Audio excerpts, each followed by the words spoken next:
மதுரை ஜல்லிக்கட்டு விழா முதல்வர் மற்றும் துணை முதல்வர் பங்கேற்பு ஆய்வு பணிகள் தீவிரம்.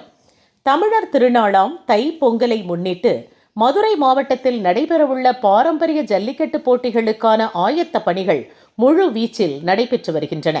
குறிப்பாக உலக புகழ்பெற்ற அலங்காநல்லூர் மற்றும் பாலமேடு ஜல்லிக்கட்டு போட்டிகளை இந்த ஆண்டு தமிழக முதல்வர் மற்றும் துணை முதல்வர் நேரில் தொடங்கி வைக்க உள்ளனர். அலங்காநல்லூரில் ஜல்லிக்கட்டு போட்டிகள் நடைபெறவுள்ள வாடிவாசல் மற்றும் முன்னேற்பாடுகளை இன்று தமிழக அமைச்சர் மூர்த்தி, மதுரை மாவட்ட ஆட்சியர் பிரவீன்குமார், மாவட்ட காவல் கண்காணிப்பாளர் அரவிந்த் மற்றும் சோழவந்தான் சட்டமன்ற உறுப்பினர் வெங்கடேசன் ஆகியோர் நேரில் ஆய்வு செய்தனர். வாடிவாசல் மற்றும் காளைகள் வெளியேறும் பாதையின் பாதுகாப்பு தன்மை, பார்வையாளர்களுக்கான கேலரி வசதிகள் மற்றும் பாதுகாப்பு அரண்கள், வீரர்கள் மற்றும் காளைகளுக்கான மருத்துவ பரிசோதனை மையங்கள் அமைத்தல் ஆகியன ஆய்வுக்குட்படுத்தப்பட்டது. இந்த ஆண்டு ஜல்லிக்கட்டு விழாவிற்கு சிறப்பு சேர்க்கும் வகையில் முக்கிய தலைவர்கள் கலந்து கொள்கின்றனர். அலங்காநல்லூர் ஜல்லிக்கட்டு போட்டியை தமிழக முதலமைச்சர் மு.க.ஸ்டாலின் அவர்கள் நேரில் வருகை தந்து போட்டியை தொடங்கி வைக்க உள்ளார்.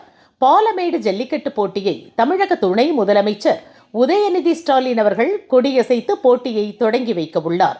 ஜல்லிக்கட்டு போட்டிகளில் எவ்வித அசம்பாவிதங்களும் நடைபெறாமல் இருக்கவும், நெரிசலை கட்டுப்படுத்தவும் மாவட்ட காவல் கண்காணிப்பாளர் தலைமையில் பலத்த போலீஸ் பாதுகாப்பு போடப்பட உள்ளது. காளைகளுக்கும் வீரர்களுக்கும் தேவையான அனைத்து மருத்துவ வசதிகளும் தயார் நிலையில் வைக்கப்பட்டுள்ளன.